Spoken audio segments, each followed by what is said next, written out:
Hi అండి, welcome to my channel వసపిట్టల stories. ఎప్పుడైనా నైట్ రైస్ మిగిలిపోతే దాన్ని మనం pulihora, tomato rice, egg rice లాగా చేసుకుంటాం. ఒకసారి ఇలా కూడా ట్రై చేయండి, చాలా బాగుంటుంది. మిక్సీ తీసుకొని మెంతి కూర, ఉల్లిపాయలు, పచ్చిమిర్చి, అల్లం వేసుకొని మనం మిక్సీ పెట్టేసుకోవాలి. దాని తర్వాతకి మనకు పోపుకు కావాల్సిన ఆవాలు, జీలకర్ర, ఎండుమిర్చి, కరివేపాకు, వెల్లుల్లి ఇవన్నీ తీసుకొని మనం ఒక బాండి పెట్టుకొని అందులో వెల్లుల్లి, ఇంకా ఆవాలు, జీలకర్ర, కరివేపాకు, ఎండుమిర్చి అన్నీ వేసుకొని వేపుకోవాలి. అది కొంచెం వేగినాక మనము ఇప్పుడు మిక్సీ పట్టేసుకున్న ఏదైతే మెంతి కూరది పేస్ట్ ఉంటుందో ఆ పేస్ట్ అందులో వేసుకొని కలుపుకోవాలి.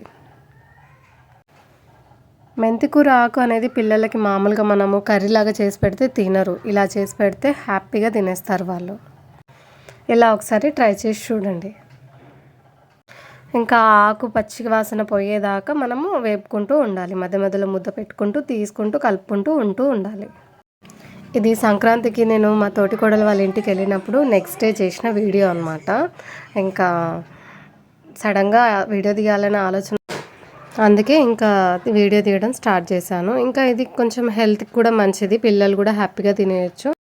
అందులో కూర కొంచెం దగ్గర పడ్డాక ఆకుకూర, పసుపు, ఇంకా మనకు రుచికి సరిపడా సాల్ట్ వేసుకొని కలుపుకోవాలి. అదంతా బాగా మిక్స్ అయిపోయినాక కొంచెం సేపు మూత పెట్టి మనం దగ్గర పడేదాకా మగ్గించుకుంటూ ఉండాలి.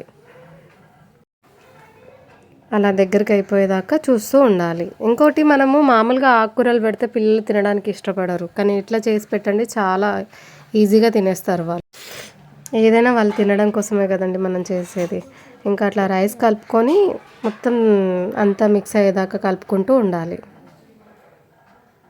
Tasty and healthy methi rice ready. మనము స్కూల్లో లంచ్ బాక్స్ కూడా పెట్టొచ్చండి హ్యాపీగా. మా పిల్లలకైతే చాలా ఇష్టం, ఇది బాగా హ్యాపీగా తినేస్తారు వాళ్ళు.